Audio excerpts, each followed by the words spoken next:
Mesdames, Messieurs, bonsoir. Amoureux du sport, je vous souhaite la bienvenue sur le plateau de la Grande Team. Ravi de vous retrouver pour notre rendez-vous sportif quotidien. Et bien sûr, avant le top départ, je vous invite, s'il vous plaît, à suivre le sommaire. On y va.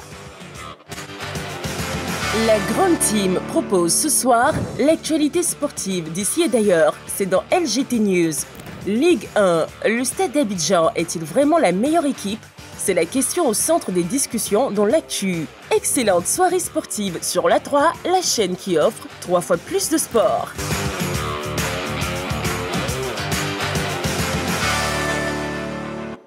Et bien sûr, nous sommes en direct sur La 3, la chaîne qui vous offre 3 fois plus de sport, et ce jusqu'à 22 h. La question LGT de ce soir, Ligue 1, le Stade d'Abidjan est-il vraiment la meilleure équipe?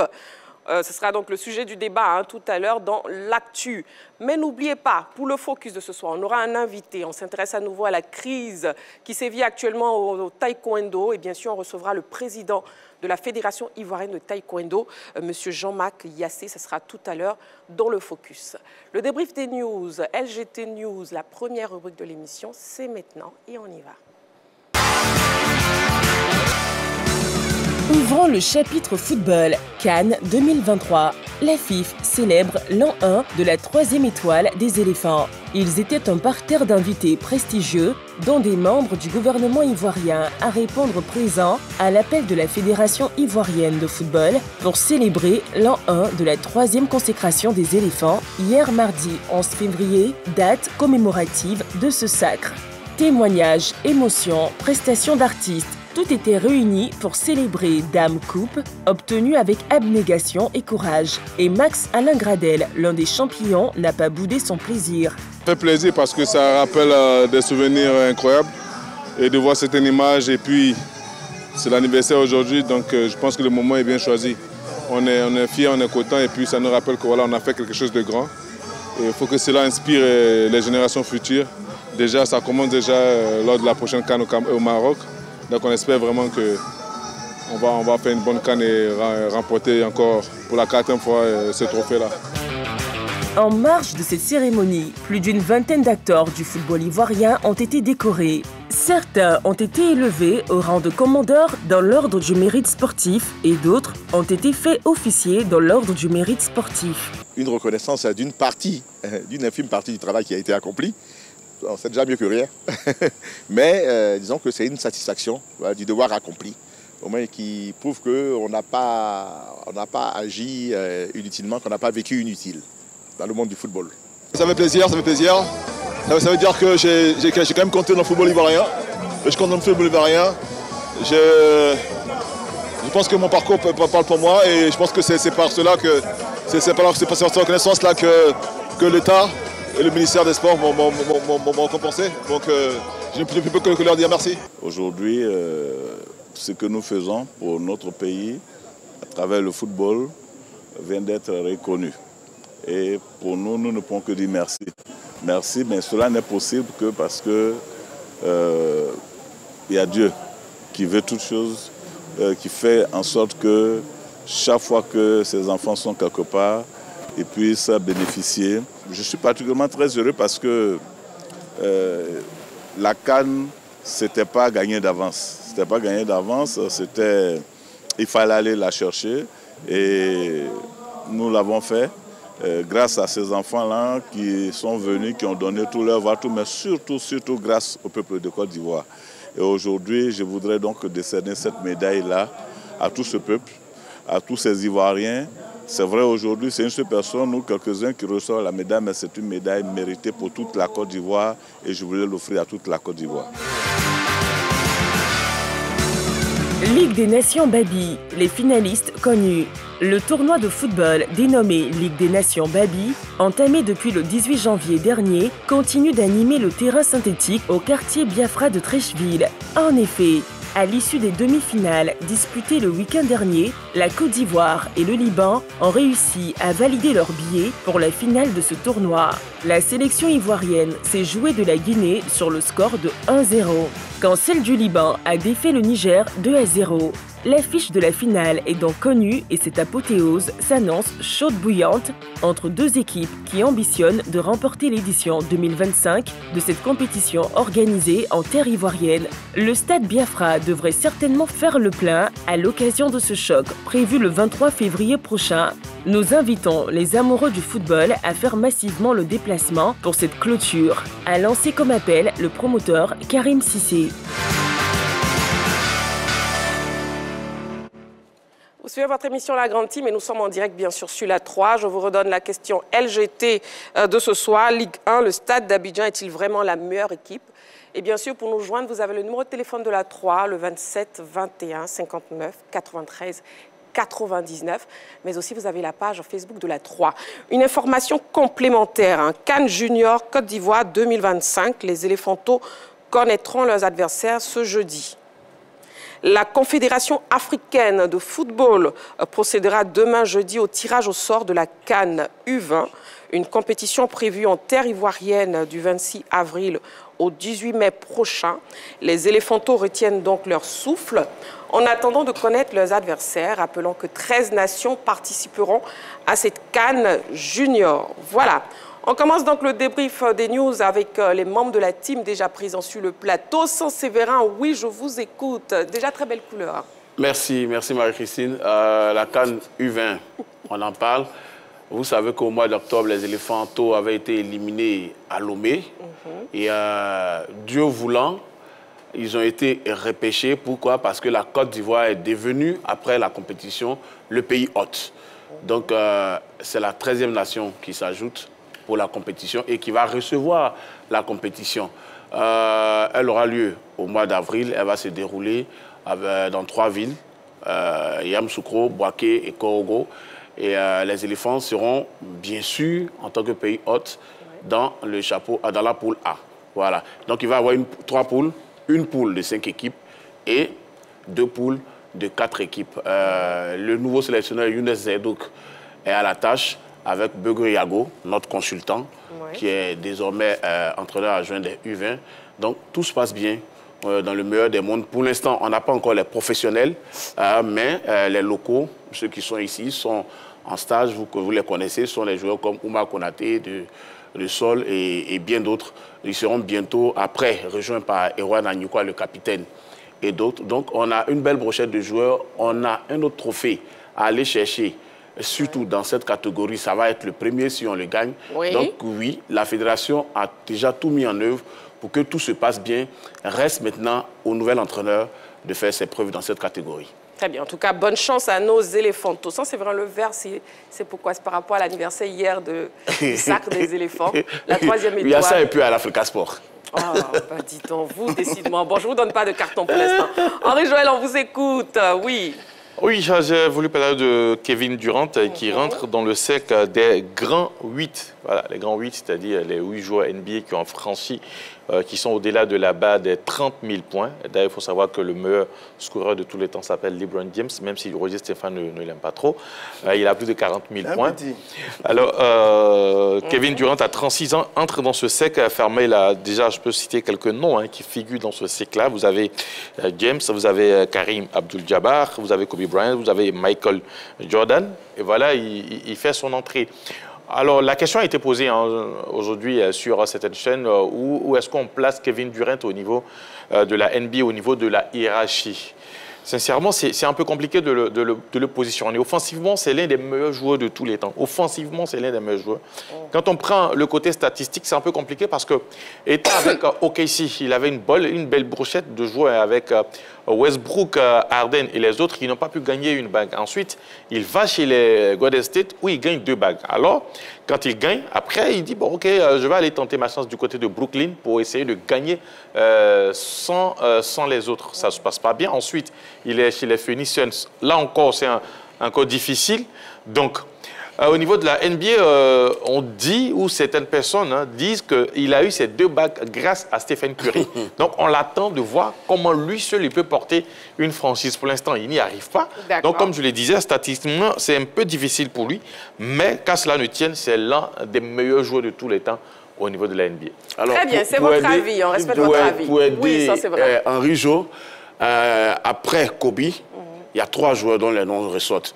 James, Curry, comme il a dit, et Kevin Durant. Donc, en termes de... Voilà, en termes de performance, en termes d'aura. Voilà, donc ces 3 joueurs-là, moi, si je vais les placer dans l'ordre, je vais placer James, Curry et ensuite Kevin Durant parce que pour moi, il fait partie des 3 plus gros après les Kobe. Ils viennent tous après Jordan. Bon, c'est donc vos différents choix. Stéphane, va vous écouter. Voilà, mais ils viennent après Jordan. On ne fait pas de basket. Donc voilà, la cérémonie de célébration de l'an 1 du sacre des éléphants célébré hier au siège de la Fédération ivoirienne de football, avec la distinction de plusieurs personnalités au rang de commandeurs, officiers, chevaliers dans l'ordre du mérite sportif. Je vais en citer quelques-uns avec qui j'ai de très bons rapports, que je connais particulièrement. Le président Kone Mamadou, le président Malik Toé, le président Kalou Bonaventure de la commission de l'arbitrage, le président Hervé Siaba de l'EFIM, la mère Ginette Ross de Issia Wazi, le président Armand Gorou, directeur exécutif de la Fédération ivoirienne de football, l'historique et emblématique Andou Nagon de la JCA. Le plus vieux président de club. Voilà, immense personnage. Gondo Pierre de la commission de bonne gouvernance, Diko Adama de la commission de recours, Diomandé Eugène du CW Sport de San Pedro, Christine Ezoa du football féminin, Ahmed Ouattara qui est autour des éléphants, et puis Thiemele Yves pour honorer notre corporation, l'un des communicants journalistes de la Fédération ivoirienne de football. Je voudrais à mon tour les féliciter, leur dire bravo et surtout leur demander de continuer de bien travailler autour du président Idriss Diallo pour qu'on gagne encore plusieurs CAN sur le continent africain. Bravo à ces messieurs et merci encore pour cette belle victoire à la CAN qui a eu lieu chez nous l'année dernière. En espérant une autre victoire en 2024. Merci beaucoup, messieurs. Allez, on va marquer une petite pause. Vous ne bougez surtout pas, amoureux du sport. On se retrouve dans seulement quelques secondes. N'oubliez pas, on aura le focus où bien sûr on recevra sur ce plateau le président Jean-Marc Yassé. Allez, à tout de suite.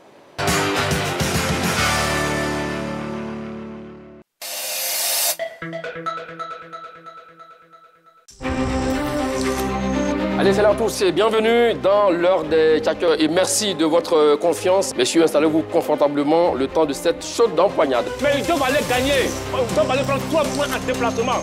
À chaque jour suffit sa peine, monsieur Choileau. C'est ça le football. À la recherche de sensations footballistiques autour d'un débat, ne cherchez plus. L'heure des tchatcheurs, le débat sportif par excellence, déroule le tapis rouge pour des débats encore plus fun.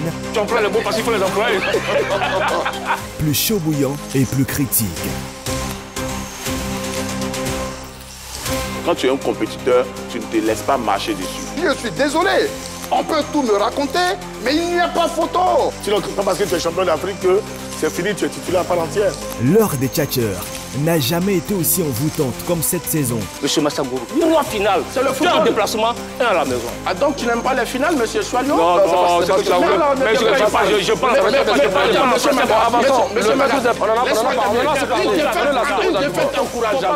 ça veut dire il y a le profil, il y a la polyvalence, oui, des éléments qui importent. Laisse-nous attendre. Magat et ses tchatcheurs, sans langue de bois, vous donnent rendez-vous du lundi au vendredi à 10h en direct sur la 3. Les débats plaisir, c'est toujours sur la 3. Allez, salut. La 3, nous offrons 3 fois plus de sport.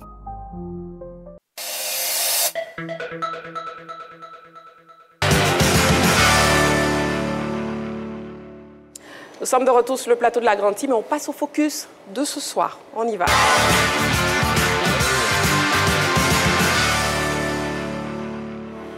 Alors hier, nous avons reçu Maître Ali Diomandé, président du comité de transition, pour mieux cerner la crise qui secoue les acteurs du taekwondo ivoirien. Et surtout dans un souci d'équité et d'équilibre d'information, il est important que nous puissions entendre Maître Jean-Marc Yassé, ceinture noire 5e dan Kukiwan, par ailleurs président de la Fédération ivoirienne de taekwondo. Il est donc notre invité ce soir pour le focus. On le reçoit donc sur le plateau de la Grande Team. Nous recevons donc Maître Jean-Marc Yassé, président de la Fédération ivoirienne de taekwondo. Permettez-moi de saluer les dames d'abord. Madame. Meilleurs vœux. Meilleurs vœux à vous aussi, président. Voilà. Bonsoir, bonsoir. Président qui reste galant et élégant. Voilà, on vous laisse vous installer confortablement. Avec le président Jean-Marc Yassé ce soir, on aura donc sa part de vérité dans la crise qui secoue actuellement le taekwondo. ivoirien.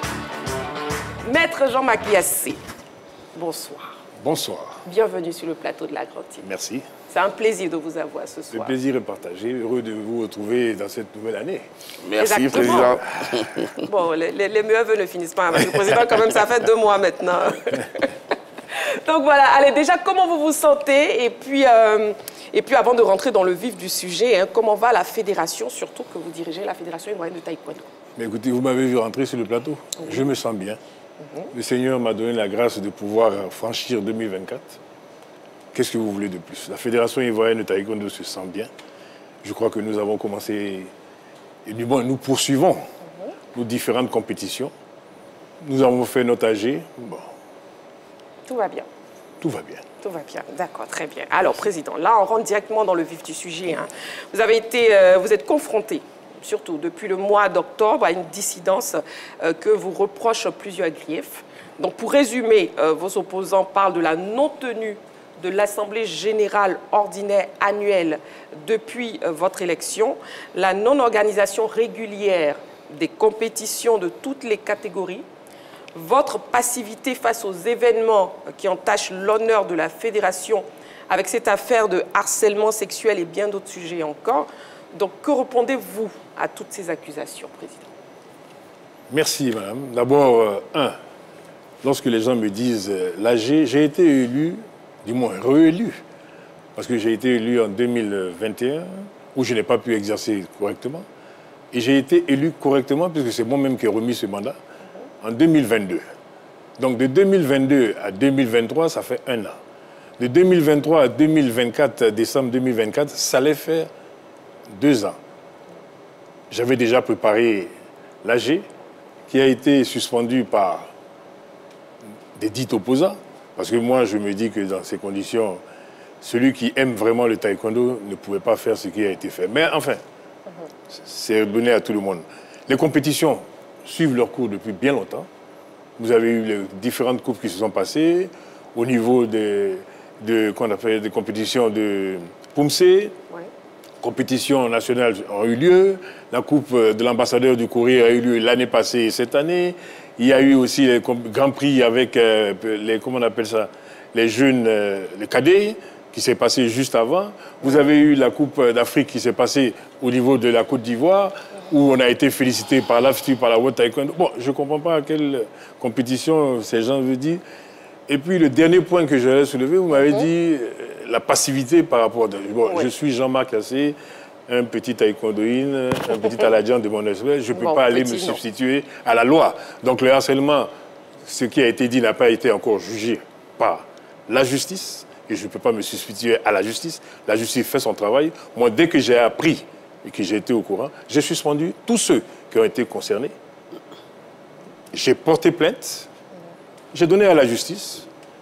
J'attends que la justice fasse son travail. Donc aujourd'hui, je suis tranquille. Et là même, depuis l'AG, nous avons déclenché une campagne contre le harcèlement avec plusieurs athlètes. Et vous allez voir les Lorraine, les Babi, bon. Vous comprenez que je me sens bien. D'accord, très bien. Merci de nous répondre. Donc, Roger Stéphane. Alors, Président, félicitations pour l'Assemblée générale. Merci. Qui s'est bien passée. Est-ce que le vocable comité de transition, si encore à vos opposants? Première question. Est-ce qu'on peut encore les considérer comme un comité de transition? Première question. Deuxième question. Quand Walter Taekwondo dit qu'il ne reconnaît pas, dans un courrier, il ne reconnaît pas l'Assemblée générale extraordinaire et qu'il demande que vous soyez maintenu à la tête de la fédération, quelle analyse vous faites par rapport à ces deux décisions-là? Bon, d'abord, comme vous avez dit comité, moi je ne connais pas de comité de transition. Ils disent qu'ils ont un comité de transition. Moi je ne le connais pas. De deux, il n'y a pas eu de AG, parce que l'AG c'est moi qui la convoque. Je n'ai pas convoqué d'AG. Il y a eu une réunion de certains pratiquants. C'est leur droit. Mais ils devaient refléter au niveau des différentes ligues qui allaient saisir la FITKD et puis nous allons en discuter. Ce qui n'a pas été le cas. J'ai été élu de façon démocratique. Très bien. Qu'ils attendent. J'ai 4 ans. Après ces 4 ans, ils viennent, ils donnent leurs arguments. On fait, on vote, et puis s'ils sont élus, mais ils prennent la place.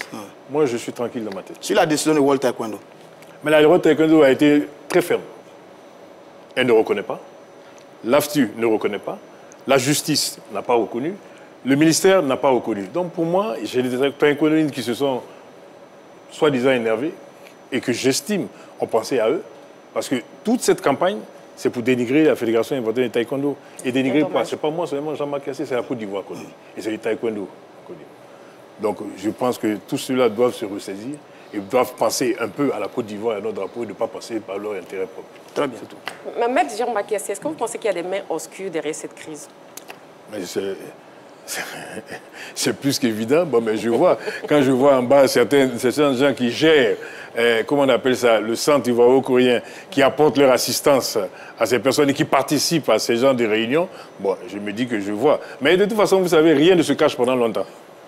Les noms sortiront tranquillement au fur et à mesure, j'attends. Pas encore maintenant? Les noms ne sortiront pas maintenant? Non. Je pense que c'est bientôt. C'est pas... Le plat est presque cuit. D'accord. Voilà. OK, bon, on attend donc la bonne cuisson. Mais je vous donnerai la primeur, rassurez-vous. Merci beaucoup, Président. Oui, c'est vrai, allez-y pour votre question. Président, regardez les Ivoiriens dans les yeux. Est-ce que vous croyez réellement aujourd'hui l'homme de la situation au taekwondo? Mais écoutez, je pense que oui. Et puis, les gens disent, je suis quand même rentré au niveau de la fédération depuis 2014. Je pense que j'ai agi au niveau de la fédération pendant longtemps. Ceux même, parmi ceux qui m'attaquent, ils savent ce que j'ai fait pour la fédération de taekwondo. Ils savent les actions que j'ai posées et que j'ai menées au niveau de la fédération ivoirienne de taekwondo avant de devenir président de la fédération. Donc, je suis tranquille, serein, et je pense que j'ai innové dans beaucoup de cas. Vous avez d'abord une chose qui n'existait pas lorsque je n'étais pas là, c'est-à-dire qui a été mis en place avec mon arrivée. Et en plus, cela, je remercie aujourd'hui le grand maître Koulibaly Siaka, parce que c'est le fait qu'il soit ceinture noire, 9e dan, et le premier en Afrique, qui nous a permis aujourd'hui d'avoir le Kukiwan en Côte d'Ivoire installé. Ce qui nous permet d'avoir plus de qualifiés, plus de personnes, puisque aujourd'hui, nous pouvons faire des passages jusqu'à la 7e dan en Côte d'Ivoire. Les autres pays même vont venir au niveau de la Côte d'Ivoire pour pouvoir passer leur grade au niveau du Kukiwan. Donc, avec l'arrivée du Kukiwan en Côte d'Ivoire, mais c'est un plus. Déjà, rien que cela, je pense que mon mandat est déjà... Maintenant, vous avez toutes les autres compétitions que nous avons mis en place. Au niveau des cadets, au niveau des juniors, des recrutements, les passages, les intercompétitions entre les différentes sociétés que nous avons mis en place. Les sponsors qui voient et le nouveau style de compétition que vous allez voir bientôt, parce que si mes amis comprennent et aiment la Côte d'Ivoire plutôt, qu'ils nous laissent travailler tranquillement et ils verront. Mais je pense qu'ils ont peur parce qu'ils savent ce que je peux déployer. Mais le Seigneur fera que je pourrai déployer mon programme tranquillement. D'accord. Henri Joël, allons-y avec vous. Alors, Président, depuis longtemps, d'ailleurs même avant votre arrivée, la fédération de taekwondo quand même était considérée comme l'une des meilleures fédérations qui travaillait très bien avec des lauriers. Depuis votre arrivée, on sent qu'il y a des bruits qui commencent à sortir. Est-ce que cela tient son origine d'avant votre arrivée ou est-ce que ça a commencé réellement depuis votre arrivée? Et puis, deuxième petite préoccupation, le cas du secrétaire général au niveau de la fédération qui aurait déposé sa lettre de démission, mais qui jusqu'à présent n'est pas parti ou n'est pas présent. Il y a une petite confusion à ce niveau-là. Merci. Mais écoutez, lorsque les gens disent les situations où les petits troubles ou les petites velléités ou les petites convoitises, que je dirais, au niveau de la fédération n'existent pas avec mon arrivée. Elles étaient là depuis bien longtemps. Je sais. La seule chose que j'ai essayé de faire, c'est lorsque j'étais vice-président, j'ai demandé d'essayer de calmer et de faire venir tout le monde. Chacun a le droit de faire et d'exercer comme il veut. Ça n'a pas été fait. Donc, dès que je suis arrivé, la première des choses que j'ai demandé, c'est la réconciliation. J'ai demandé à tout le monde de venir. Et c'est ce que j'ai fait. J'ai appelé tout le monde et j'ai dit à tout le monde de venir s'asseoir autour de la table. Je n'ai pas de problème. Ceux qui ne se sentaient pas concernés à un moment sont sortis parce qu'ils avaient d'autres programmes en tête. Mais ceux qui ont vu l'intérêt de taekwondo sont restés avec moi et vous le voyez, ils sont avec moi actuellement. Et nous sommes... Donc j'ai mis mon mandat sous le sceau de la réconciliation. Tranquille. Quand vous dites le SG, mais l'administration, c'est une continuité. J'avais un secrétaire général qui a dit démissionner depuis un bout de temps, mais je lui ai demandé d'attendre. Nous sommes en discussion. Mais il y a un secrétaire général adjoint qui assume l'intérim. Ça se fait dans toutes les administrations. Donc c'est ça, il y a un secrétaire général adjoint qui assume et qui continue à faire le travail qu'il a à faire. Je pense qu'il n'y a pas un seul secrétaire général dans le monde. Donc si un ne peut plus, l'autre peut le remplacer. C'est possible. D'accord, Président. Bon, Président, abordons déjà, à présent, l'organisation justement de votre Assemblée générale ordinaire du 2 février. Roger Stéphane vous a félicité même tout à l'heure. Donc, qu'est-ce qu'on peut retenir brièvement de ces assises? D'abord, il y en a qui se reprennent dans les journaux que, oui, contesté par le commissaire aux comptes. Lequel commissaire aux comptes, si je vous rappelle, il a bien dit, il a donné le quitus à l'AG. Donc déjà, pour moi, c'est bouclé. De deux, je vais dire aux gens que lorsque vous donnez le quitus que vous donnez, il faudrait éviter de se répandre dans les journaux pour sortir autre chose. On est dans une société qui se respecte. Lorsque vous faites un bilan, ou que vous faites un bilan financier d'une société ou d'une fédération, vous remettez d'abord avant au président pour qu'il prenne acte, qu'il discute, on échange. Après l'AG, publiquement vous pouvez parler, mais vous lui remettez de telle sorte qu'on puisse trouver les griefs que vous avez dit devant tous les autres, ce qui n'a pas été fait. Je vois le lendemain dans les journaux, certains journalistes qu'on n'a même pas invités, qui mettent dans les journaux. Écoutez, on est allé à l'information. Quand tu les invites, ils ne viennent pas. Maintenant que tu les oublies, ils mettent. On va les inviter. Laissez nos confrères. Ah non, mais écoutez, vos confrères, quand même, il faut qu'ils soient quand même un peu... Bon. Allez-y, Président. Donc, moi, je demande... L'AG, c'est bien passé, ils savent. On a sorti tout ce que nous avons pu faire et je pense que nous avons innové au niveau de la fédération. Ils ont vu le bilan que nous avons fait. Bon, que le commissaire au compte me dit qu'il y a certains comptes qui n'ont pas été justifiés par, comment on appelle ça, par les athlètes, ce n'est plus ma faute. Nous, on a décaissé. Les médailles sont là, donc ils ne peuvent pas discuter. Il reconnaît qu'il y a les médailles et que les déplacements sont mis. Mais il dit qu'il y a certains justificatifs. Mais ça, c'est nos athlètes. J'ai demandé à tous les athlètes de pouvoir nous envoyer ces justifications pour qu'on puisse remettre et que l'Assemblée générale puisse constater que ces justificatifs ont été envoyés. Oui. C'est en train d'être fait. Voilà. Donc, pour moi, l'AG s'est bien passé et nous allons préparer la suivante AG. Oui, allez-y, Président. Voilà. On vous écoute. Merci. Donc, ce que nous sommes en train d'essayer de faire, c'est... Messieurs, aujourd'hui, vous approuvez que l'AG, pour nous, n'était pas un obstacle. Nous sommes prêts à travailler tranquillement. Que les uns et les autres s'assiedent et qu'ils pensent une fois pour toutes à l'intérêt de la Côte d'Ivoire. N'oublions pas que la Fédération ivoirienne de taekwondo, j'ai entendu dire, mais l'une des meilleures fédérations en Côte d'Ivoire. Sinon, la meilleure même. J'ai m'apprêtais. Comment on ne peut pas se latter les lauriers? J'attendais que quelqu'un d'autre le dise pour que je puisse. La meilleure. On a quand même amené 3 médailles olympiques au niveau de l'Atlantique. Donc, quand même, je pense qu'on est la meilleure et que ceux qui se disent vraiment des taekwondoïnes et qui sont pris par le dos, comme on dit, qui se remettent en question et qui voient que lorsque vous n'avez rien à reprocher, ne salissez pas le nom de la Fédération et de la Côte d'Ivoire. Parce que c'est le nom de la Fédération et de la Côte d'Ivoire. Ce n'est pas Jean-Marc Yassé, il est passager. Et l'audit, un audit qui sera fait, vous n'êtes pas du tout inquiet, Président? L'audit qui sera fait. Ah non, c'est moi qui ai demandé l'audit. Ah, c'est vous-même qui avez non, je suis tranquille. Au contraire, vous savez, je suis venu, j'ai fait confiance. Mais j'ai vu que certains veulent s'approprier certaines choses pour dire oui, donc je demande un audit. Okay. Maintenant, on va mettre tout en place et puis on va voir. D'accord, très bien. Donc l'audit, c'est moi qui l'ai demandé. C'est vous-même qui l'avez demandé. Donc j'attends. D'accord, voilà qui est très clair. Oui, Président, moi je regarde l'avenir par rapport à cette crise. Certaines langues disent qu'en ce qui concerne les 2 places au conseil d'administration du centre ivoiro-coréen, je vais dire réservées à 2 acteurs du taekwondo ivoirien. Oui. Beaucoup disent d'ailleurs que c'est le nœud de la crise. Parce que vous avez décidé, vrai ou faux, vous allez confirmer, de changer les 2 représentants. Qu'en est-il exactement sur cette affaire? Mais écoutez, une personne ne peut pas rester indéfiniment à un poste. Chacun peut faire valoir son poste ou sa place ailleurs. Oui, il y a eu des gens qui ont assumé une fonction. On ne va pas les citer, hein? Oui, non, je ne cite pas les noms pour le moment. Mais il y a d'autres personnes qui peuvent assumer aussi, qui sont aussi des taekwondoïnes. Donc, il faudrait que nous sachions passer le relais. Moi, je suis prêt. Vous verrez que dans 2 ans, mais je suis tranquille dans ma tête. Si je fais mon bilan et que les gens constatent que Jean-Marc Yassé a fait un mauvais mandat, il n'a pas donné de résultats, je me retire. Et vous allez voir que je me retirerai tranquillement. Mais si Jean-Marc Yassé a fait qu'il veut renouveler, ce dont maintenant, je ne sais pas, mais qui veut renouveler, j'ai droit au moins à 2 mandats. Président, honnêtement, est-ce que c'est le vrai motif? Le motif, c'est quoi? Le motif, c'est que c'est la gestion. S'il vous plaît. Parce que, excusez-moi, le commissaire, les gens qui parlent, parce qu'il y a des manques à gagner par rapport aussi à la fédération. Il y a beaucoup de choses que je peux redire par rapport à la gestion. Aujourd'hui, j'ai demandé, oui, au ministère et au ministère des Sports, voilà, j'ai donné des noms pour des gens qui peuvent exercer. Donc j'attends. Okay. D'accord. Merci beaucoup, Président. Pour recadrer les choses, hein, s'il vous plaît, sur ce plateau, chacun a son temps de parole. Augustin Stéphane, vous avez épuisé votre temps de parole. Merci. Ça, c'est vrai. Alors, Président, oui. Est-ce que ça vous peine, tout ce qui se passe?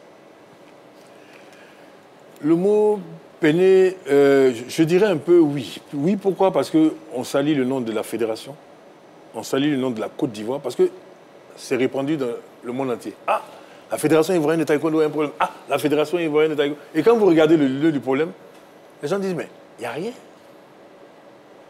En fait, il y a des gens qui veulent prendre le poste, c'est tout. Mais attendez, chaque chose en son temps. Donc, je suis peiné de voir qu'il y a des gens qui ne veulent pas honorer leur pays et une fédération qui a ramené autant de lauriers. Pourquoi?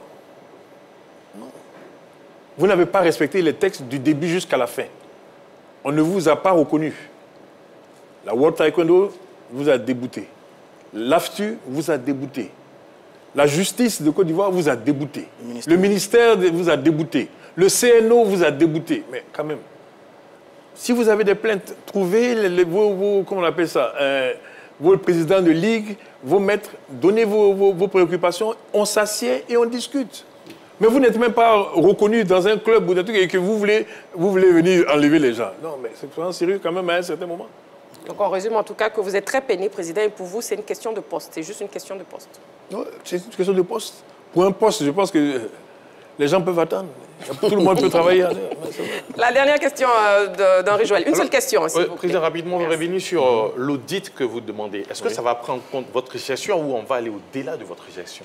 Non, mais il faut commencer juste un peu avant ma gestion pour pouvoir attraper ma gestion et puis finir ma gestion. Donc vous allez beaucoup plus en arrière, là. Oui, mais il faut, c'est normal.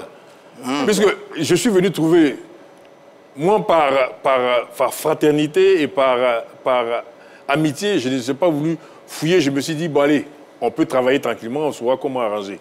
Mais si on vient me dire, le même commissaire qui était là avant, qui veut se permettre de me poser des questions sur certaines choses, bon, mais allons demander des comptes. D'accord.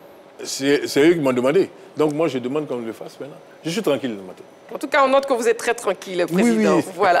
Et puis en termes de perspective, surtout, Président Jean-Marc Yassé, quels sont vos prochains défis? Mais écoutez, on a mis plusieurs défis, c'est-à-dire la relève. D'abord, vous avez vu, déjà, dernièrement, il y a eu la compétition des cadets. Et nous avons détecté des pépites qui vont encore remplacer après. Parce que j'estime que nos deux grands athlètes ne sont pas encore finis.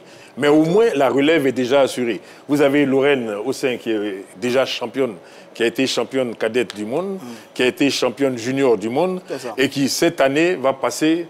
Donc, vous comprenez que, par la grâce de Dieu, nous sommes sûrs que de 2028 encore, nous aurons... Elle est très bonne, elle est très forte. Hein? Le mot est faible. Elle est forte. Elle est bonne. Et son repère, c'était Ruth, comme elle dit elle-même. C'est super. Ruth a été quand même, nous oublions, elle a été quand même championne du monde pendant au moins 2-3 ans. C'est ce que les gens oublient. Et on l'a pas assez, je pense qu'on l'a pas assez honoré. Mais enfin... On me donnera ces possibilités. Je pense que comme l'AG, ils l'ont eu, maintenant on va commencer à travailler tranquillement et on va dérouler le tapis que nous voulions faire. Honorer nos athlètes, suivre nos athlètes, augmenter, changer le type de compétition, changer le type de fonctionnement que nous avons au niveau de la fédération, de telle sorte que les maîtres de salle se sentent concernés, les athlètes soient honorés et que toute la fédération se retrouve et que la fédération ivoirienne de taekwondo soit l'une des meilleures. L'une des meilleures, qui demeure l'une des meilleures, justement. Et puis, si vous nous prenez en match, nous sommes en direct sur la 3. Vous suivez votre émission La Grande Team. Nous sommes au niveau du Focus. Et nous avons un invité. Nous recevons le président Jean-Marc Yassé, président de la Fédération ivoirienne de taekwondo. Et bien sûr, avec lui, nous avons essayé d'avoir sa part de vérité sur la crise qui secoue actuellement le taekwondo ivoirien. Notre souhait est de voir une paix durable et définitive au sein de la grande famille du taekwondo. Alors, président Jean-Marc Yassé, quel mot, quel message d'apaisement, surtout lancez-vous aux acteurs de cette discipline? Merci, madame. Le message, comme vous avez dit, c'est la peine, mais je demande que, comme je l'ai fait au départ, que tout le monde vienne s'asseoir. On a tous des droits, mais on a des devoirs. Il y a une chose qui est certaine, Il y a un mandat, j'ai été élu, je ne suis pas allé prendre un truc, j'ai été élu démocratiquement. Vous attendez que mon mandat se finisse, vous faites des élections, vous gagnez Jean-Marc Yassé, vous prenez la place. Jean-Marc Yassé, dans ces conditions, même parti, pourra encore vous aider à distance parce qu'il se sera concerné par la Côte d'Ivoire et la Fédération ivoirienne de taekwondo. J'ai lu un. Je suis dans une optique tranquille. Aujourd'hui, il y a des compétitions, il y a des défis que nous devons relever, il y a la relève de nos athlètes qui doivent être assurés.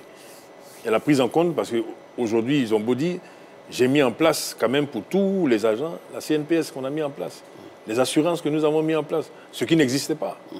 Donc, il y a des plus et il y a un programme quand même très important que nous pouvons et nous voulons déployer pour nos athlètes et intéresser le maximum d'Ivoiriens, de jeunes, à pratiquer le taekwondo. Mais avec ce genre de comportement, les enfants et les parents vont avoir peur de mettre leurs enfants au taekwondo. Donc arrêtons de crier au loup lorsqu'il n'y a pas de loup. Attendons, travaillons, pensons à la Côte d'Ivoire, pensons aux intérêts de la Côte d'Ivoire et de la Fédération ivoirienne de taekwondo. Et vous verrez que tous ces gens, que lorsque vous voyez que de gauche à droite, on vous fait comprendre que vous n'êtes pas reconnu, qu'il y a une fédération légalement reconnue, mettez-vous dans les rangs et portez non pas vos plaintes, mais vos revendications de telle sorte qu'elles atteignent et que nous, on puisse réagir et rectifier s'il y a à rectifier au niveau de notre comportement, de notre fonctionnement. Voilà. Président Jean-Marc Yassé, maître Jean-Marc Yassé, président de la Fédération ivoirienne de taekwondo, merci beaucoup. Merci encore. Merci d'avoir répondu favorablement à notre invitation. Voilà, on marque une petite pause, amoureux du sport. Vous ne bougez surtout pas, on se retrouve dans seulement quelques petites secondes pour la suite de l'émission. Allez, à tout de suite.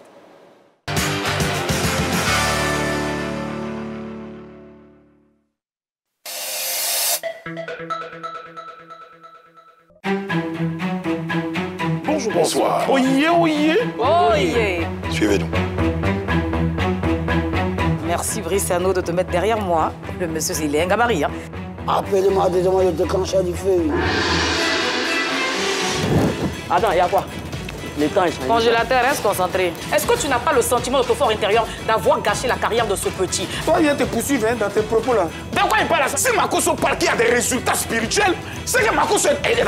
Mais c'est surtout qu'il était homme de Dieu. Nous là, on n'est pas dans ce football-là pour faire une conférence pour guérir les gens. Tu es fâché? Non, mais tu me poses des questions qui me chauffent le cœur. Tu peux me dire que... Non, ton cœur est déjà chaud. J'ai même pas encore commencé. Non, mais tu peux pas aller à moi. Tu es trop petit dans mon dossier. Voilà. D'aucuns disent que tu portes, voilà, tu t'habilles bien, tu es un sapeur, mais que tes vêtements ne coûtent pas vraiment cher. Voilà, je m'habille comme je veux. Je portais les habits des animaux.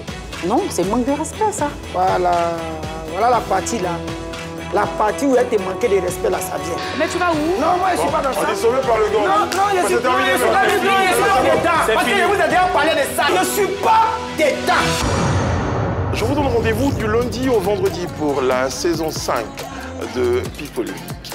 Avec Maze Team, nous allons vous offrir des moments exceptionnels, une expérience à vivre absolument. Retrouvez Pipolémique, l'émission numéro 1 sur la polémique, du lundi au vendredi à partir de 13h30. PPLK, le numéro 1 sur la polémique.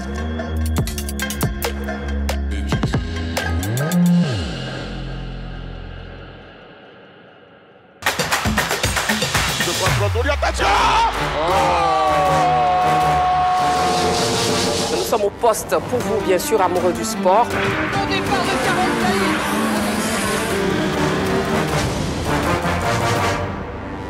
90 minutes de direct chaque soir, du lundi au vendredi, sur la 3, la chaîne qui vous offre 3 fois plus de sport. Et nous avons des invités, en plus des consultants. Sur cette blessure. C'était une malchance. C'est un garçon qui aime prendre les risques. Le football anglais, quand même, demande un peu plus sur le plan physique. Est-ce que ces jeunes de trentenaires ne vont pas lui faire défaut? Petit de talent, mais malheureusement, qui a vraiment fait de mauvais choix. Et moi, je pense que c'est un garçon qui a encore de beaux restes parce qu'il n'est pas encore fini. Au Barça, il ne se blessait pas comme ça. Il fallait qu'il s'impose une hygiène de vie, ce qui n'est pas le cas aujourd'hui. Je pense qu'il a le gabarit, il a la capacité. Après, l'Angleterre a pas mal réussi quand même aux Ivoiriens. Drogba est passé par Chelsea. C'est une équipe sur laquelle il faut compter.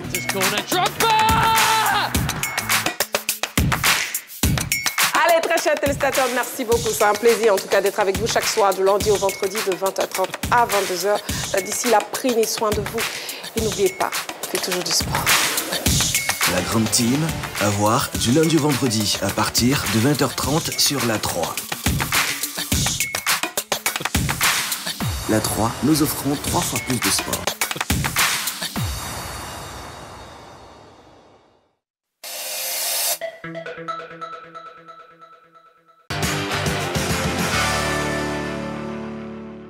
Nous sommes de retour sur le plateau de la Grande Team. Nous avons été rejoints par José Diati. José Diati, bonsoir. Comment vous allez? Bonsoir Marie-Christine.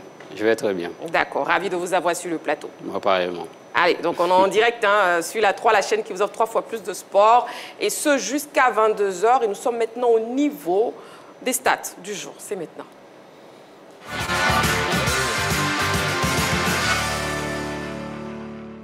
« 52. En marquant face à Manchester City, Kylian Mbappé est devenu avec 52 buts le 8e meilleur buteur de l'histoire de la Ligue des champions de l'UEFA. Les 2 premiers au classement restent Cristiano Ronaldo et Lionel Messi qui comptent respectivement 140 et 129 réalisations. 10. L'attaquant de Dortmund, Serhou Guirassy, a inscrit son 10e but de la saison en Ligue des champions de l'UEFA face au Sporting Portugal. L'international guinéen est à la lutte en tête du classement avec Robert Lewandowski, Rafinha et Erling Haaland. 5. Transféré à la Juventus au mercato d'hiver, en provenance du PSG, Randal Kolo Muani a inscrit 5 buts, dont 2 doublés en 4 matchs. Cette performance fait de l'attaquant français le 2e meilleur buteur du club en Série A cette saison.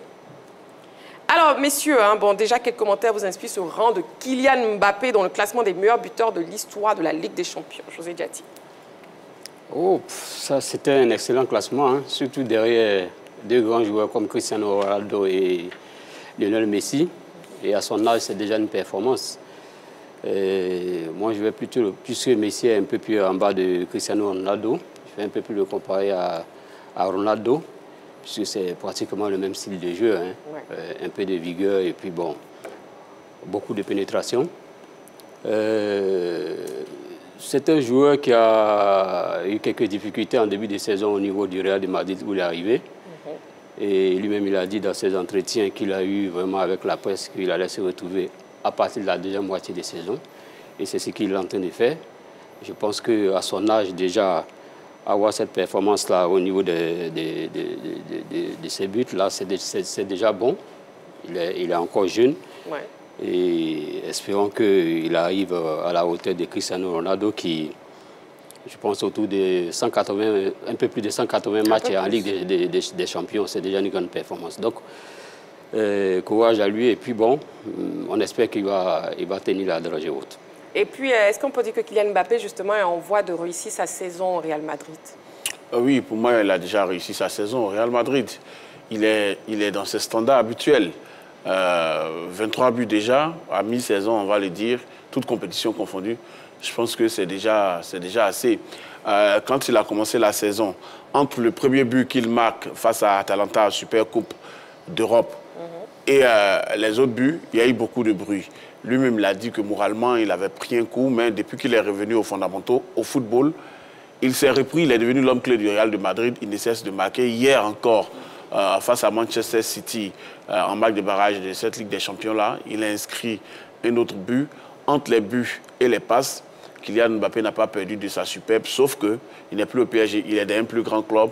On veut de plus grosses performances, mais là, il est carrément dans des standards des plus grands attaquants d'Europe actuellement. Et actuellement, l'efficacité de Serhou Guirassy, est-ce qu'elle vous surprend, Roger Stéphane? Non, mais Serhou Guirassy, il est toujours aussi efficace.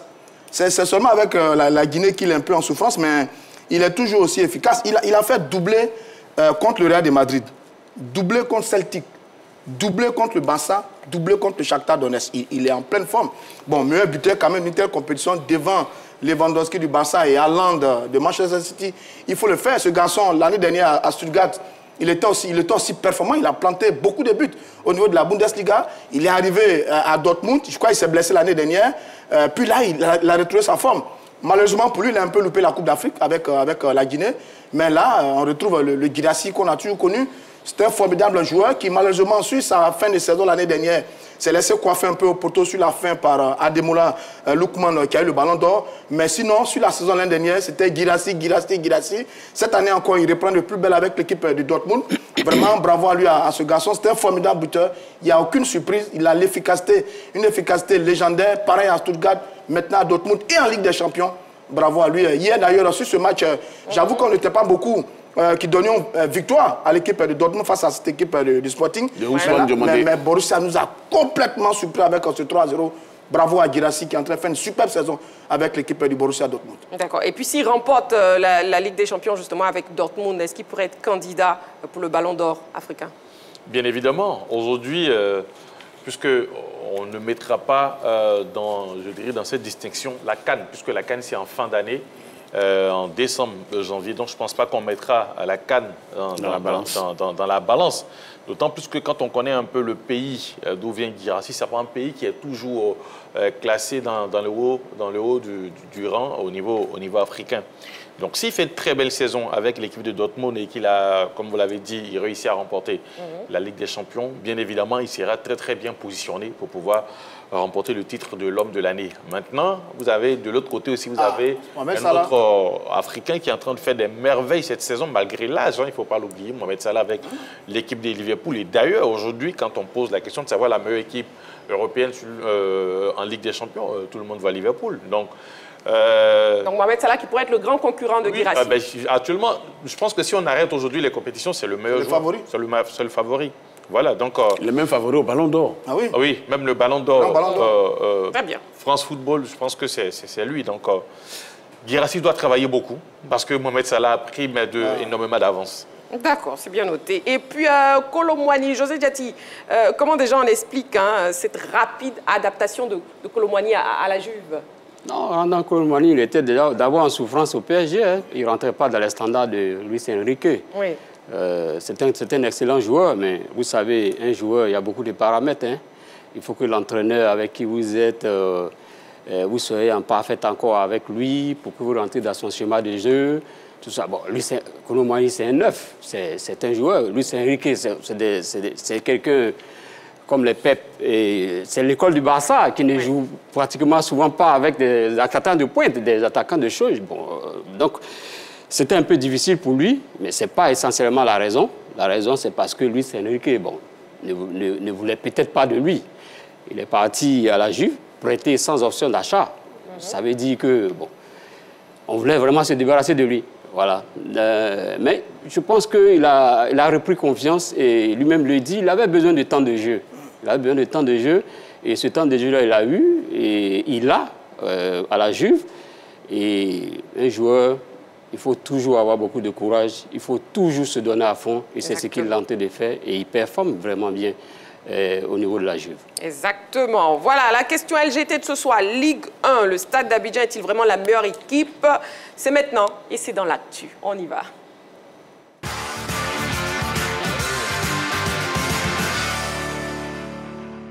Et bien sûr, le téléphone est ouvert, le 27 21 59 93 99. 27 21 59 93 99, toujours précédé de l'indicatif plus 225 si vous appelez hors des frontières de la Côte d'Ivoire. Vous avez aussi la page Facebook de la 3, toujours disponible pour vous et encore plus ce soir. Les yéyés vers le titre. Le Stade d'Abidjan a pris la tête de la Ligue 1 au terme de la 16e journée. Il reste une série de 4 victoires consécutives. Mais les yéyés sont-ils vraiment la meilleure équipe du championnat national cette saison? On ouvre le débat après ce sujet préparé par la rédaction. On regarde.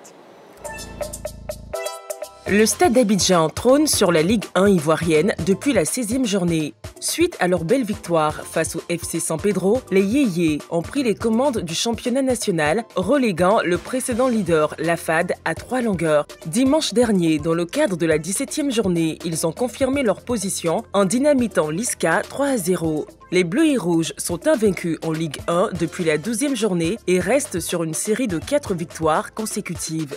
En termes de dynamique, aucun autre club ne fait mieux dans le championnat. La forme actuelle du Stade d'Abidjan contraste avec celle de la première moitié de la phase aller où elle a concédé ses 3 défaites face au FC San Pedro, à la SOA et à Bouaké FC. Une période qui a coïncidé avec le parcours totalement raté en Ligue des Champions de la CAF. Depuis leur éjection de la scène continentale, l'entraîneur Alexandre Lafitte et ses poulains ont paradoxalement retrouvé tous leurs repères en Ligue 1. L'équipe s'est notamment imposée devant des concurrents directs du peloton de tête comme la FAD, la SEC Mimosa et le FC San Pedro et n'a pas perdu contre le Stella Club et le FC Mouna. Ses performances remarquables lui ont permis de prendre la tête du championnat national. Au-delà des résultats, les Yéyés sont devenus impressionnants dans le jeu. Ils semblent avoir tiré les leçons de leur déconvenue en Coupe africaine. Ils gèrent mieux les temps de jeu et les phases de transition. Des réajustements ont été effectués en défense et l'attaque est devenue prolixe. Sur ces 6 derniers matchs, l'équipe a marqué 15 buts et en a encaissé 5. L'expérience des recrues vedettes, chèrement acquise en début de saison, est devenue un atout, à l'image de Moukoro Cheikh Ahmed, actuel meilleur buteur du club avec 6 réalisations, ou encore d'Assalé Roger et Daka et 6 Baudelaire. Le transfert du percutant attaquant Saint-Jean-Coré n'a pas déséquilibré l'équipe. Au regard de tous ces paramètres, le Stade d'Abidjan est-il vraiment la meilleure équipe ivoirienne? Les Yéyés pourront-ils conquérir le 6e titre de champion de Côte d'Ivoire de leur histoire, 55 ans après leur dernier sacre? Et on ouvre le débat maintenant, mais avant, je vous propose de découvrir le bilan du Stade d'Abidjan cette saison. Le Stade d'Abidjan cette saison, c'est 17 matchs, 11 victoires, 3 nuls, 3 défaites, 7 clean sheets, 26 buts marqués, 17 encaissés. Au nombre des buteurs, vous avez Moukoro Cheikh avec 6 buts, Kone Youssouf 4 buts, Kassoum Kone, Bachabi, Mamoudou, Zadi Ezekiel ont 2 buts chacun. 2 buts chacun. Et puis au niveau de la Ligue des champions CAF, ça a été très compliqué. 10 matchs, 1 victoire. 3 nuls, 6 défaites, pas de clean sheet d'ailleurs. 9 buts marqués contre 22 encaissés. Les buteurs Kone Kassoum, Roger Assalé, Meïté Ousmane, Saint-Jean-Coré avec un seul but. Et puis le bilan total fait était de 27 matchs, 12 victoires, 6 nuls, 9 défaites, 7 clean sheets, 35 buts inscrits contre 39 encaissés. On a vu encaisser. Voilà. Après donc les chiffres, on ouvre maintenant le débat. Messieurs, la question LGT est posée. Le Stade d'Abidjan est-il vraiment la meilleure équipe? À vos panneaux, s'il vous plaît, un oui ou un non. C'est donc un oui pour tout le monde sur le plateau. D'accord. Très chers amoureux du sport, n'oubliez pas, vous pouvez nous appeler au 27 21 59 93 99, 27 21 59 93 99. On part donc pour le tour de table. Je vais vous laisser donc argumenter, messieurs, sans c'est vrai, on commence avec vous. Oui, écoutez, Marie-Christine, le Stade d'Abidjan est bel et bien la meilleure équipe de la Ligue 1 pour 3 raisons. La première raison, c'est que c'est le seul club ivoirien qui, au titre de la saison 2024-2025, a joué les phases de groupe de la Ligue des champions CAF. Ça, c'est la première raison. La deuxième raison, c'est que le Stade d'Abidjan est leader actuellement, après 17 journées, du championnat ivoirien, avec 3 points de plus que la FAD. La FAD qui a pourtant mené la danse tout au long de la phase aller du championnat. Et la troisième raison, c'est que le Stade est l'équipe qui a fait le plus gros recrutement. Oui, qualitatif, mais aussi quantitatif. Donc le Stade a recruté 6 grosses têtes, à savoir Kwanda Latif, Zébré Yann, Moukoro Cheikh, Aka Essis, Assalé Roger et Tidiane Diomandé, qui sont venus s'ajouter à des joueurs qui étaient déjà là, comme Mansou Kouakou, comme Bengel, comme Ousmane Meïté, Bamba Drissa et autres, Mohamed Niampa, pour ne citer que ceux-là. Donc vous voyez, ces 3 ingrédients réunis sont en train de propulser le Stade d'Abidjan vers un nouveau titre de champion de Côte d'Ivoire, un 6e titre, on va le dire. Je ne vais pas clore mon propos sans évoquer la question qui fâche, les salaires. Dans le championnat de Côte d'Ivoire, le Stade d'Abidjan est le seul club qui paye 1 million ou plus à des footballeurs. Alors que dans les autres clubs, les standards, c'est 160 000 francs. Le Stade d'Abidjan est le seul club qui paye 1 million et plus à des footballeurs en Côte d'Ivoire. Donc ça, c'est une avancée notable qui fait en sorte que les joueurs se surpassent à toutes les compétitions. Et évidemment, ça a donné la place de leader après l'échec en Ligue des Champions. En Ligue des Champions, d'accord. Nous avons un appelant, M. Kofi Mathieu, il nous appelle de Mbato. Bonsoir, M. Kofi Mathieu. Bonsoir, la toute puissante Marie-Christine. Bienvenue sur le plateau de la Grande Team. Merci beaucoup. Je salue tout le monde sur le plateau. Hein. Voilà. Bonsoir, et on vous écoute. Le Stade d'Abidjan est-il vraiment la meilleure équipe? Oui, j'ai dit oui parce que depuis que le Stade est revenu de la D2, oui. elle a affiché très clairement de nouvelles ambitions. Et parmi ces ambitions, elle s'est donné les moyens de pouvoir donner le pion à tout autre club ivoirien. Et donc, les résultats n'ont pas tardé à suivre. Oui. On a vu qu'ils sont devenus champions. Ils ont tout fait pour passer les phases éliminatoires pour être dans le dernier tour de la Champions League, même si c'était leur première année et que ça a été difficile. Mais on l'a vu tout de suite que quand ils sont revenus au niveau du championnat, ils ont commencé à afficher encore l'ambition d'être champion de Côte d'Ivoire cette année. Et donc, tout ça, l'un mis dans l'autre, je vois que vraiment, actuellement, ils sont les meilleurs sur la place, contrairement aux autres qui sont en train de régresser. D'accord, ok. Voilà. C'est bien noté. Merci beaucoup, M. Kofi Mathieu. Merci bien et puis bonne émission. Merci, merci pour votre participation à l'émission Ligue 1. Le Stade d'Abidjan est-il vraiment la meilleure équipe? On vous écoute, Henri Joël. J'ai mis oui parce que Saint-Séverin a déjà évoqué certains points, notamment l'effectif. Mais moi, je vais aller par exemple sur les stats. Le Stade d'Abidjan a la meilleure attaque avec... non, la deuxième meilleure attaque, bien sûr. Après le FC San Pedro qui a marqué beaucoup. Le FC San Pedro a 31 buts. Le Stade d'Abidjan a 26 buts. Le Stade d'Abidjan est l'équipe qui a réussi, ou je dirais peut-être l'une des équipes qui a réussi à faire la transition Coupe d'Afrique, compétition locale, bien sûr, après la SEC. La SEC, ces dernières années, a bien réussi cela, même si ces 2 dernières saisons, c'est un peu compliqué pour les jaunes et noirs.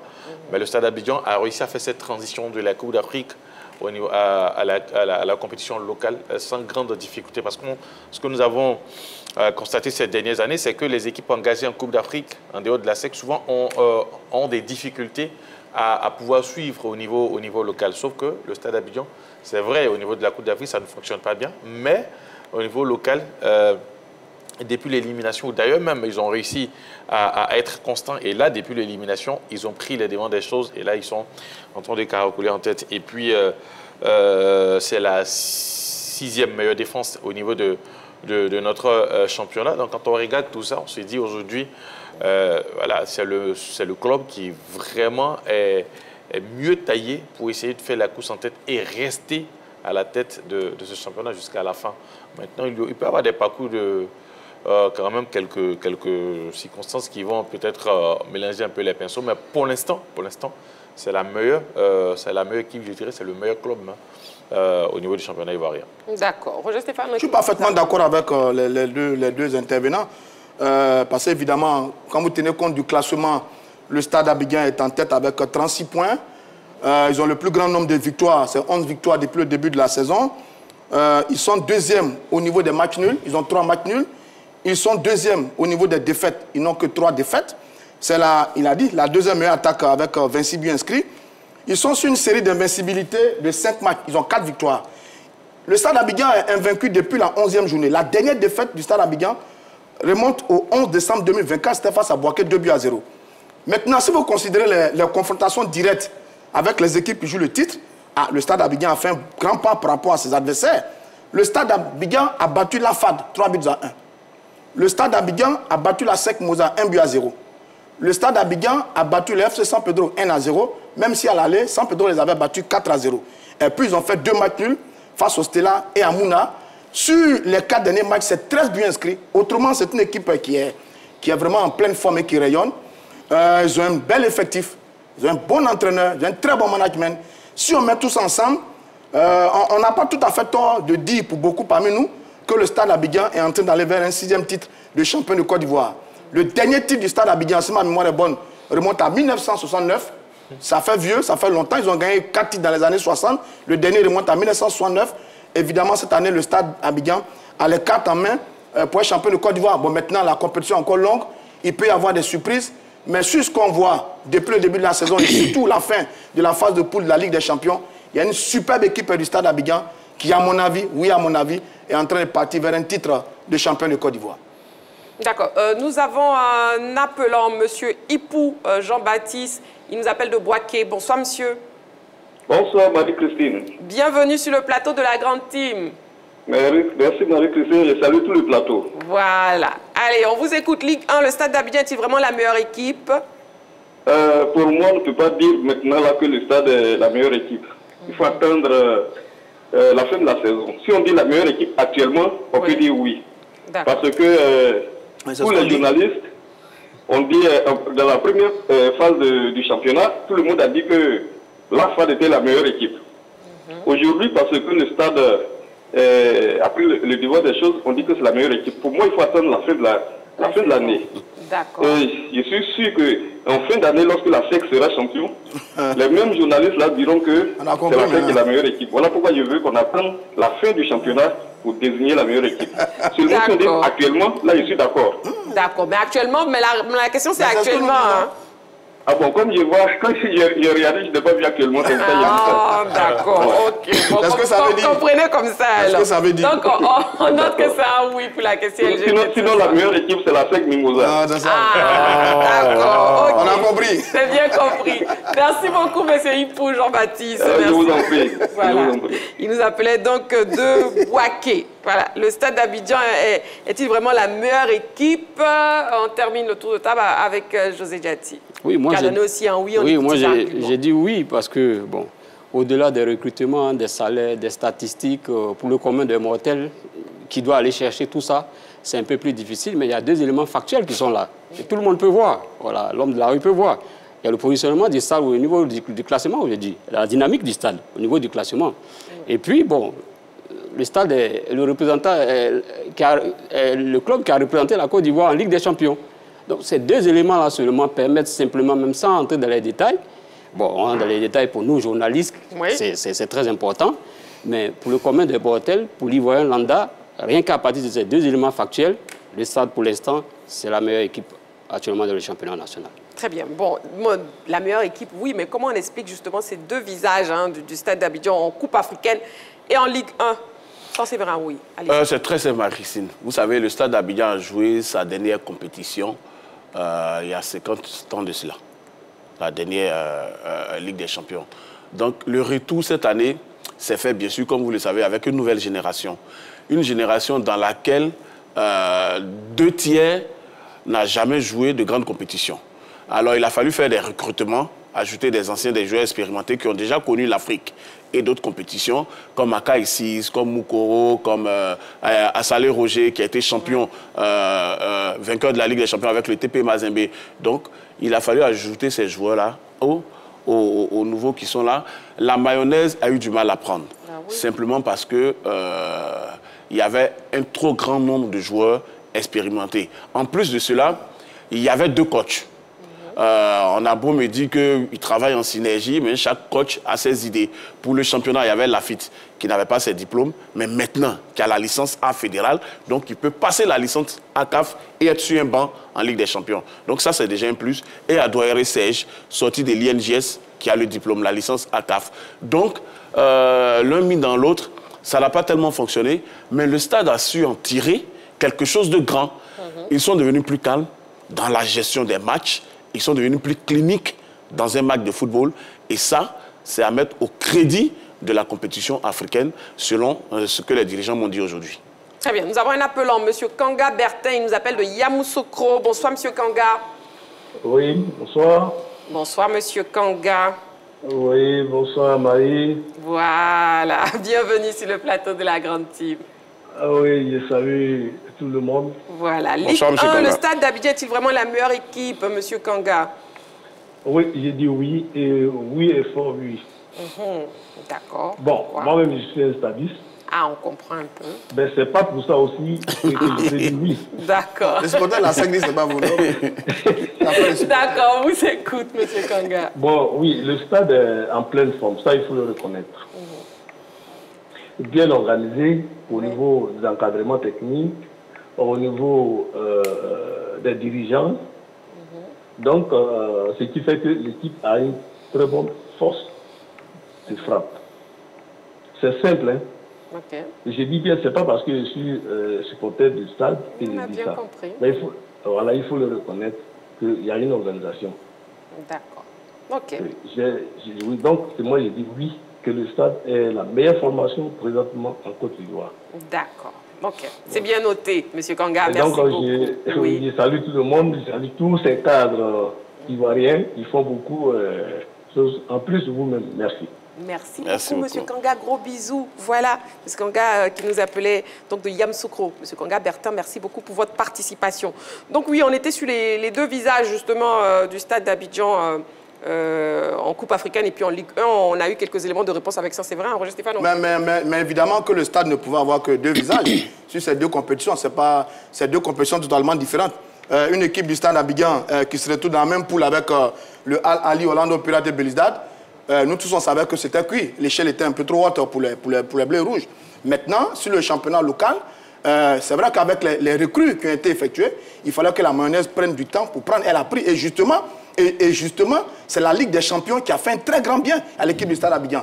Tous les matchs de haut niveau disputés contre ces grandes équipes ont permis aux joueurs de lever leur niveau de jeu, de se mettre dans une dimension de telle sorte qu'aujourd'hui, ils sont très à l'aise quand ils jouent les équipes au plan local. Donc, s'il y a une situation qui a profité véritablement au Stade Abidjan, c'est bien la Ligue des Champions. C'est vrai qu'en Ligue des Champions, ils ont été écrasés, mais ça, on ne va pas en vouloir au Stade Abidjan pour ça. Le Al Ahly, ça ne se joue pas. Orlando Pirates, ça ne se joue pas. C'est des monstres sacrés au plan continental pour une équipe qui revient en Coupe d'Afrique, qui revient au plus haut niveau du football ivoirien après des années en Ligue 2 et après des années de disette.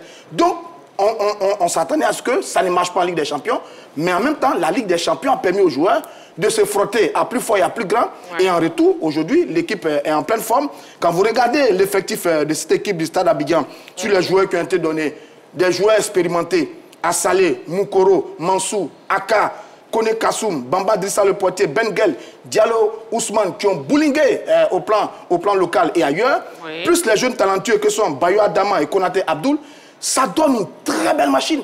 Une très belle machine. Et aujourd'hui, bon, ils sont en train de capitaliser tout ce qui a été fait depuis le début de la saison. Mais je pense que ce qu'on voit en ce moment est très bien. Mais c'est une équipe qui va monter encore, Après, derrière, il faut continuer le bon management. Il faut réussir à tirer donc, les forces des jeunes et des anciens et permettre au Stade Abidjan, comme je le dis, d'être peut-être... Du coup, on s'intéresse au coaching d'Alexandre Lafitte. Est-ce que c'est un coaching convaincant pour vous, José Diaty, s'il vous plaît? Oui, d'abord, c'est un jeune entraîneur. Hein. C'est un jeune entraîneur qui fait ses armes. Et pour ce qu'il fait déjà, pour moi, c'est un coaching gagnant. Hein. C'est un coaching gagnant. Et puis, bon, il n'y a pas de stratégie figée en matière de coaching. Tout est dans l'animation du jeu. Voilà. Vous pouvez développer un système bien précis pour dire je vais en 4-4-3, en 4-4. Mais tant que ce n'est pas animé comme vous le souhaitez, ce n'est pas un système. Et jusque-là, il a prouvé qu'il pouvait animer un système de jeu. Il a prouvé en se déplaçant, malgré que le stade ne soit pas en forme. Le championnat venait de commencer. On est allé en Égypte. On a pu marquer 2 buts. Voilà. L'entraîneur égyptien même a bien reconnu, même en venant ici, que c'était une bonne équipe. Voilà, et qu'il fallait travailler. Donc, pour moi, le coach, il mérite vraiment sa place. Et puis, j'ai beaucoup d'estime pour lui. Surtout qu'il est très jeune et puis, bon, il a beaucoup d'avenir. Il a beaucoup d'avenir, d'accord. Nous avons un appelant, M. Kofi Archange. Il nous appelle de Gagnoa. Bonsoir, M. Kofi. Bonsoir. C'est M. Kofi ou c'est Madame? M. Kofi. C'est M. Kofi, d'accord, ok. Bien, M. Kofi, bonsoir. Bonsoir. Bonsoir, Monsieur Kofi. Oui. Oui, j'ai dit bonsoir, monsieur. Oui, c'est Monsieur Kofi. Bon, vous allez nous rappeler alors, Monsieur Kofi Archange, qui nous appelait donc de Gagnoa. Le stade d'Abidjan est-il vraiment la meilleure équipe? C'est donc la question LGT de ce soir. Oui. Actuellement en mission en Europe, Joël Thierry, justement directeur sportif du stade d'Abidjan, a accepté de nous parler de la dynamique actuelle de son club. On l'écoute. Allez, Cheikh Boukourou, la frappe et but. Et but, le gardien s'est trop fait confiance. Il voulait arrêter le ballon du pied, et bien, ça fait but. Je voudrais vous dire que cette réussite vient du fait que les enfants aujourd'hui, les jeunes gens ont pris conscience que, voilà, que le championnat était important. Cette réussite vient du fait qu'aujourd'hui aussi que nous sommes sortis de la Champions League africaine. Donc du coup, nous ne jouons plus sur 2 ou 3 tableaux. Et pour vous dire que c'était beaucoup fatigant parce qu'on jouait tous les 3 jours. Les jeunes gens ne sont pas habitués à cela. Mais on a tout fait pour aller au deuxième tour de cette Champions League. Malheureusement, nous sommes sortis il n'y a pas longtemps. Et donc les joueurs aujourd'hui ont pris conscience que le championnat était très important. Donc ils ont compris qu'ils ont parlé entre eux, ils se sont réunis et ils ont dit bon qu'il faudrait que voilà, qu'ils mettent tout pour le championnat. Je crois que cette réussite-là vient de là. Et puis bon, nous avons des objectifs. Par rapport au championnat. Donc je pense que cette réussite-là vient de là. Je voudrais aussi saluer voilà, l'engagement du coach, entraîneur Lafitte et ses adjoints qui mettent aussi qui travaillent d'arrache-pied pour que nous puissions être présents dans ce championnat-là. Oui, l'arrivée des joueurs expérimentés nous a fait du bien. Voilà, nous avons pris ces joueurs-là par rapport au championnat, par rapport à la Coupe d'Afrique. Malheureusement, nous sommes sortis de la Coupe d'Afrique. Maintenant que nous sommes dans le championnat et ces joueurs expérimentés nous apportent beaucoup de par leur expérience, de par leur talent, de la manière dont ils gèrent aussi leurs amis qui sont un peu jeunes. Voilà, je vais parler de la Salé, des Six, voilà, qui connaissent le haut niveau. Donc, ils nous font du bien. Quand vous avez... De Thierry Joël, directeur sportif du Stade d'Abidjan. Commentaire par rapport à ses propos, Henri Joël. De la confiance dans les propos du directeur sportif. Hein. Il est arrivé pour quand même permettre, avec son expérience à cette équipe du Stade, quand même de pouvoir bien cerner certaines compétitions, notamment la Ligue des Champions. Malheureusement, ça n'a pas été le cas. Mais là, quand on l'écoute, je pense que c'est un directeur sportif qui est confiant et surtout qui a pris la mesure de l'équipe. Il a dit une chose qui est assez importante. Quand vous êtes un club que vous jouez un championnat, normalement, vous visez le titre. Et ça, c'est non seulement de l'ambition, mais en même temps de la confiance envers ses joueurs, surtout envers son encadrement. Donc, je pense que ce genre de discours-là permet à une équipe de se transcender, d'aller au-delà même de ses limites pour pouvoir aller chercher, je dirais, ce qui est recherché. Et d'ailleurs, ce qui est recherché ici, c'est le titre de champion de Côte d'Ivoire. Donc, je dirais confiance et surtout, il envoie des zones positives hein, au niveau de l'équipe du Stade d'Abidjan. De l'équipe du Stade d'Abidjan, oui, rapidement. En plus du bon recrutement concernant les joueurs, vous avez vu que les dirigeants ont ajouté aussi de bons dirigeants comme Thierry Joël et le président Karim Kamara qui fait un boulot énorme auprès du président Sidibé Souleymane. Sidibé Souleymane, d'accord. Le public sportif s'est aussi prononcé sur la question LGT de ce soir et on l'écoute, c'est maintenant. On peut dire que le Stade d'Abidjan a pris de l'avance sur les autres. Parce que c'est quand le championnat est fini qu'on peut dire « Ah, voici le gagnant, voici la meilleure équipe ». Voilà, parce que dans le top 3, je crois qu'il y a ASEC qui est en 3e position. Et ASEC, ce n'est pas une équipe à négliger. Elle a l'habitude de surprendre ses adversaires, tout et tout. Et elle peut revenir encore à la première place. Néanmoins, le Stade d'Abidjan est à féliciter parce que de nos jours, il n'y a pas de petite équipe. Si une équipe est à cette position-là, c'est parce qu'elle a bataillé, elle s'est battue. Donc, elle est à féliciter. Elle doit se battre pour rester à sa position, essayer de faire le maximum de journées gagnantes. Déjà, quand nous sommes petits, c'est la SEC qu'on connaissait, voilà, qui était tout le temps premier. Et aujourd'hui, si on voit le Stade d'Abidjan être premier, c'est que le Stade d'Abidjan s'est donné à fond. Voilà, pour avoir ce niveau, cette place-là. Voilà, donc moi je dirais que le stade d'Abidjan mérite cette place parce qu'elle Elle est entièrement faute. Moi, je pense que le Stade d'Abidjan n'est pas vraiment la meilleure équipe du championnat ivoirien. Pourquoi je dis cela? Parce que bon, je me penche beaucoup sur l'ASEC. L'ASEC qui a beaucoup joué les compétitions africaines. Voilà la raison pour laquelle bon, elle peut prendre un peu de retard, voilà, avec tous ces efforts qu'elle a fournis pour les compétitions africaines et tout. Donc, disons que le Stade d'Abidjan est vraiment en danger parce que l'ASEC arrive vraiment en force. Et le deuxième aussi, qui est à seulement 3 points du Stade d'Abidjan. Donc, on pense vraiment que le deuxième et le troisième, qui est l'ASEC, arrivent vraiment en force. Voilà, donc il faudrait que le Stade d'Abidjan fasse beaucoup attention, qu'il continue de travailler, qu'il continue toujours à se battre pour pouvoir maintenir leur position de premier. On ne peut pas actuellement dire que le Stade est la meilleure équipe du moment où nous sommes encore à mi-parcours du championnat. Voilà. On ne peut pas simplement, pour un seul match, juger de la bonne équipe. Mais ce qu'on peut dire, il y a plusieurs critères pour dire d'une équipe qu'elle est plus forte. On peut partir de son parcours. Elle peut par exemple aller doucement, perdre des matchs au fur et à mesure et puis à un moment donné décoller avec brio. Donc actuellement ce n'est pas parce qu'elle est la première ou bien qu'elle est en tête qu'on peut affirmer qu'elle est la meilleure équipe. Voilà, c'est donc l'avis du public sportif ivoirien. Le Stade d'Abidjan décrochera-t-il son 6e titre de champion de Côte d'Ivoire cette saison? On attendra donc de voir. La grande team ce soir, c'est terminé. Merci beaucoup, messieurs. Merci amoureux du sport.